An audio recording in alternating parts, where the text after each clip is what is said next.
Rate పెంచితేనేమో మొత్తం మందమ్మి ప్రభుత్వాన్ని నడుపుతుంది అనేటట్ల రాద్ధాంతం చేసింది. మరి ఈరోజు ఎప్పుడు కానీ వినే రీతిలో ఇంత పెద్ద ఎత్తున 30-40 రూపాయలు పెంచడం అనేది మరి దేనికి సంకేతం అడుగుతా ఉన్నాం. 4-5 నెలల క్రితమేమో బొంబొం బీరు, బిర్యానీ బీరు, ఎవరు చూడని బీర్లు తీసుకొచ్చి పెట్టిరు. నాణ్యత లేని బీరు తీసుకొచ్చి దాని ద్వారా ఆదాయాన్ని నింపుకోవాలని చూసిండ్రు. రకరకాలుగా మరి వార్తలు కూడా వచ్చినాయి. ఎక్కడ కూడా దాని మీద ఖండన కూడా చేయలేదు. మళ్ళీ ఈరోజు బీర్ల ధరలు, రేపు మళ్ళా మిగతా లిక్కర్, వైన్, విస్కీ ధరలు రేపు అది రెడీ ఉన్నాయి. అంటే ప్రభుత్వము ఆదాయ వనరులు పెంచాలంటే ఇక వీళ్ళకు మద్యం తప్ప ఏది కనబడుతుందని అనిపిస్తుంది. డిజిటలీలను భయపెట్టేయడము, మద్యం ధర పెంచడము. మరి అసెంబ్లీలో గతం మేము ఉన్నప్పుడు బెల్ట్ షాపులు అన్నీ బంద్ చేస్తామని అన్నారు. మరి అలా ఎన్ని బంద్ అయినా తెలియదు, ధరలు మాత్రం పెరిగిపోతూ ఉన్నాయి. రెండు రాష్ట్రాలు కలిసి పెరిగినాయి ఒకటేసారి అనుకొని. అంటే ఇంత పకడ్బందీగా ప్లానింగ్లో నడుస్తున్నాయి ఆంధ్రప్రదేశ్, తెలంగాణ. మద్యం మాఫియా నడిపిస్తూ ఉంది, రెండు రాష్ట్రాలను నడిపిస్తూ ఉంది. ధరలతో పాటుగా అవన్నీ వాళ్ళే తయారు చేస్తూ ఉన్నారు.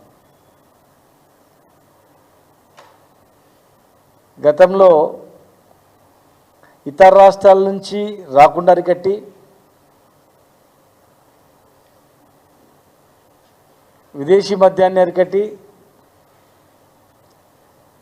లోకల్ మ్యానుఫ్యాక్చరింగ్ చేసి లేబుల్ వేసి అమ్మేది గతంలో. అలాంటివి పట్టి పెంచినాం.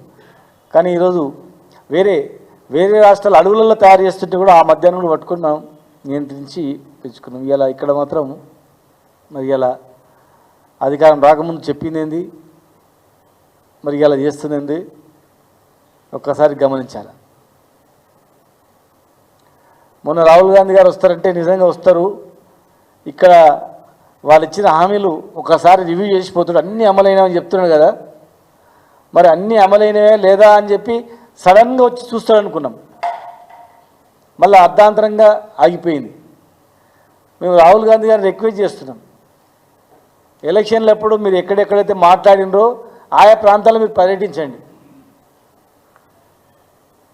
మీరు యువకులు, మరి మీరు ఇచ్చిన హామీ నెరవేరుతున్నాయా లేదా, ప్రియాంక గాంధీ ఇచ్చిన మాట నిలబెడుతున్నా లేదా, స్కూటీలు వచ్చినాయా లేదా, రైతు బంధు వచ్చిందా లేదా, నిరుద్యోగ భృతి వస్తుందా లేదా, రిక్రూట్మెంట్ ఎట్లా జరుగుతున్నాయి, ప్రజలు ఏమనుకుంటారు, ఒక్కసారి వెరిఫై చేయాల్సిన అవసరం ఉంది. మిమ్మల్ని నమ్మి తెలంగాణ ప్రజలు ఓట్లు వేసిండ్రు. ఇవాళ హోంగార్డులు మేము వచ్చిన 24 గంటల్లో కొంతమంది హోంగార్డులను పర్మనెంట్ చేస్తాం, ప్లస్ కొంతమంది హోంగార్డులు మా ఉద్యోగాలు వెళ్ళండి మీకు అంతా రిక్రూట్మెంట్ చేస్తామని చెప్పారు. రిక్రూట్మెంట్ లేదు, పర్మనెంట్ లేదు. ఇవాళ జీతాలే లేవు. ఇవాళ 12 తారీఖు అయితే హోంగార్డుల జీతాలు లేవు. మేము 1 తారీఖు లేకపోతే 2 తారీఖు 3 తారీఖు జీతాలు వచ్చేటివి. వేల మంది హోంగార్డులు ఏం తిని బతకాల, వేల మంది హోంగార్డులు వాళ్ళ ఎట్లా బతకాలో ఏం తినాలా. 7,500-8,000 ఉన్న జీతాలను మేము 30,000 వరకు తీసుకుపోయినాం. రిస్క్ అలవెన్స్ ఇచ్చినాం, ట్రాఫిక్ రిస్క్ అలవెన్స్ ఇచ్చినాం, వాళ్ళ జీవితాల్లో ఒక వెలుగు నింపినాం. ఇలా మళ్ళా ఇంటికొచ్చింది. వెట్టి చాకరీ నుంచి విముక్తి చేసి హోంగార్డులకు రక్షణ ఇచ్చి జీతభత్యాలు పెంచి గౌరవప్రదమైనటువంటి పూర్తిగా మేము చేస్తాం. పోలీసులకు సమానంగా పనిచేస్తున్నారు, వీళ్ళు గ్రౌండ్లో పనిచేస్తున్నారు, రిస్క్లో పనిచేస్తున్నారు, ట్రాఫిక్లో పనిచేస్తున్నారు, ఆరోగ్యం దెబ్బతింటుందని వాళ్ళందరికీ కూడా గౌరవంతో రిస్క్ అలవెన్స్ ఇచ్చి అదనంగా జీతభత్యాలు ఇచ్చినాం. ఇవాళ 12 తారీఖు అయినా జీతాలు లేవు, అవుట్సోర్సింగ్ ఉద్యోగులకు జీతాలు లేవు, కాంట్రాక్ట్ ఎంప్లాయీస్కి జీతాలు లేవు. ఇవాళ రిటైర్మెంట్ అవుతున్నారంటే భయపడుతున్నారు. గతంలో రిటైర్మెంట్ అవుతున్నామంటే ఇన్ని సంవత్సరాలు పనిచేసినా ఇక హాయిగా రెస్ట్ తీసుకుందాం, వచ్చిన 80 లక్షలు ₹1,00,00,000 డబ్బులు వస్తాయి, ఆ 80 లక్షల ₹1,00,00,000 బ్యాంకులో పెట్టుకో హాయిగా బతుకుదామని చెప్పి రిటైర్డ్ ఉద్యోగి రిటైర్మెంట్ అవుతుంటే సంతోషంతో నేను రిటైర్ అవుతున్నానని సంతోషపడేవాడు. కానీ అలా రిటైర్మెంట్ వైజ్ దగ్గర వచ్చిందంటే భయపడుతున్నాడు. ఎందుకంటే రిటైర్మెంట్ బెనిఫిట్స్ వస్తలేవు. ఇప్పటి వరకు గత మార్చి నుంచి ఈ రోజు వరకు దాదాపు 10,000 మంది రిటైర్మెంట్ అవుతే ఒక్కరికి కూడా రిటైర్మెంట్ బెనిఫిట్స్ రాలే. జీపీఎఫ్ కానీ ఇంకా రకరకాలుగా వాళ్ళ బెనిఫిట్స్ ఒక రిటైర్మెంట్ ఉద్యోగం 80 లక్షల నుంచి ₹1,00,00,000 వరకు వస్తుంది. మరి ఎవరికి కూడా రాలే. ఎవరైనా ఎంప్లాయీ లీవ్ పెట్టాలని కూడా భయపడుతున్నాడు. ఎందుకంటే 1 మంత్ లీవ్ పెట్టి మళ్ళీ జాయిన్ అయితే మళ్ళీ ఆయన శాలరీ రావాలంటే 5-6 నెలలు అవుతుంది. లీవ్ మళ్ళీ జాయిన్ అయిన తర్వాత పెండింగ్ బిల్స్ అన్నీ సబ్మిషన్ తర్వాత లీవ్ పెట్టాలనే భయపడుతున్నాడు, రిటైర్మెంట్ అవుతుందని భయపడుతున్నాడు. ఎవరైనా ప్రభుత్వ విధానాలకు ఒత్తిళ్లకు రకరకాల వేధింపులకు భయపడి రిటైర్మెంట్ చేసుకుందామంటే కూడా రిటైర్మెంట్ వాలంటీ రిటైర్మెంట్ ఇద్దామంటే కూడా భయపడుతున్నాడు. ₹1 రాదు కదా ఎట్లా అని. ఇదేం పరిస్థితి?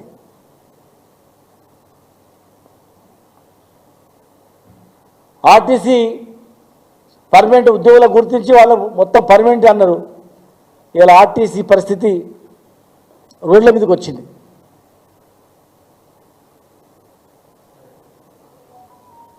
ఏ ఒక్క సంస్థ కూడా బాగులేదు. కార్పొరేషన్ చైర్మన్లు వేసిండ్రు, దాదాపు 20 మంది చైర్మన్లను అప్పచెప్పిండ్రు. ప్రతి ఫెడరేషన్కు ప్రతి కార్పొరేషన్కు 50 కోట్లు ఇస్తామన్నారు, ₹50 కూడా ఇవ్వలేదు. నామకా వస్తే నింపిండ్రు, అట్లా నడిపిస్తున్నారు అంతే. ప్రభుత్వ రంగ సంస్థలు దివాలా తీసినాయి, నడిపనియట్లేదు.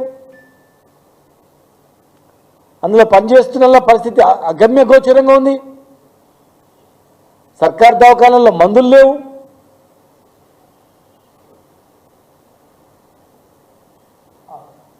హాస్టళ్ల పరిస్థితి అధ్వానం.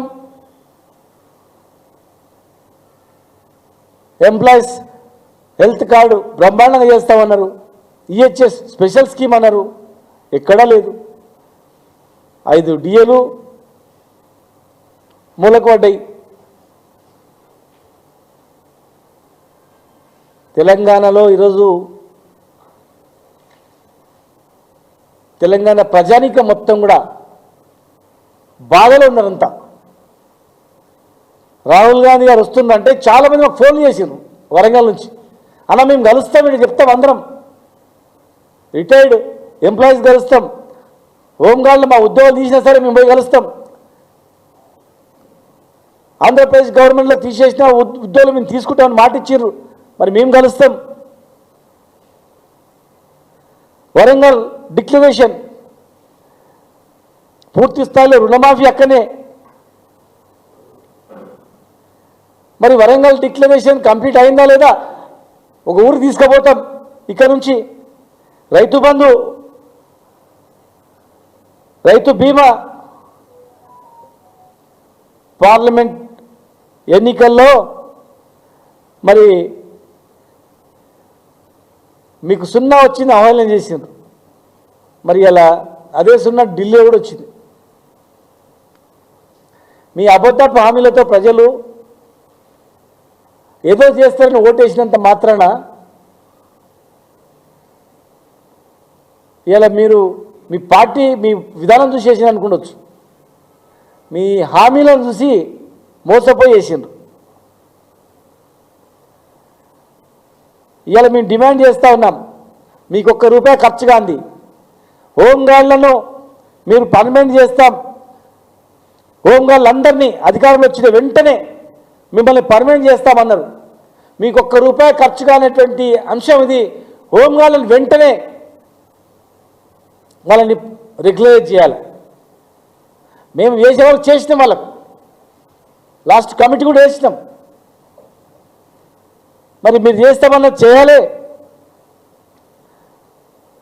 ₹10 పెంచి ప్రతిరోజు ₹921 ఉంటే ఒక ₹60-70 పెంచి 1000 పెంచినామని చెప్పాను. మోసం చేసారు. ₹1000 పెంచినామని, ₹70 పెంచినామని చెప్పలే, ₹69 పెంచినామని చెప్పలే, ₹1000 పెంచినామని చెప్పాను.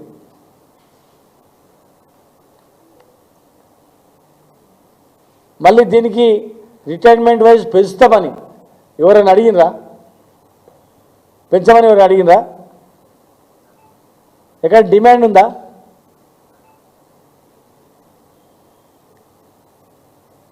మీరు ఇచ్చిన హామీలు నెరవేర్చకపోతే, హోంగార్డులను పర్మనెంట్ చేయకపోతే ఖచ్చితంగా అందరు హోంగార్డు తెలంగాణ ఉద్యమంలో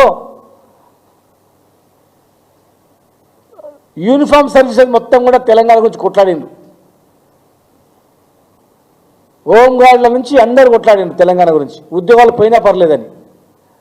ఇవాళ ఉద్యోగ భద్రత ఇస్తాం, పర్మనెంట్ చేస్తామని చెప్పి 14 నెలలు దాటినా కూడా పర్మనెంట్ చేయకపోగా వాళ్ళని వేధింపులకు గురి చేస్తూ 12 తారీఖైనా జీతాలు ఇవ్వకుండా, మరి తీసేసిన హోంగార్డులను విధిలోకి తీసుకోకుండా, వాళ్ళ విషయాలు పట్టించుకోకుండా, అవుట్సోర్సింగ్ ఉద్యోగులకు జీతాలు ఇవ్వకుండా, వాళ్ళని పర్మనెంట్ చేస్తామని చెప్పి పర్మనెంట్ చేయకుండా అవహేళన చేస్తూ, వేధింపులకు గురి చేస్తూ కొనసాగిస్తామంటే మేము చూస్తూ ఊరుకోం. మరి రాహుల్ గాంధీ గారు వెంటనే రావాలి, వరంగల్కి వస్తుండే వరంగల్ డిక్లరేషన్ కరెక్ట్ అమలైందా లేదా అని చెప్పి పరిశీలించాలి. కామారెడ్డి డిక్లరేషన్ తర్వాతనే ఎలక్షన్స్కి పోవాలి. 42% రిజర్వేషన్ కంప్లీట్ చేసే రిజర్వేషన్ ఇవ్వాలి తప్ప 42% టికెట్లు ఇస్తామంటే కుదరదు. అది ఎవరు అడగలే. 42% కాదు, 50% కూడా మాకు అవసరం లేదు. మీరు ఇచ్చిన మాట ప్రకారం చట్టబద్ధంగా 42%తో ముందుకోవాలి. మేమున్నది 61%.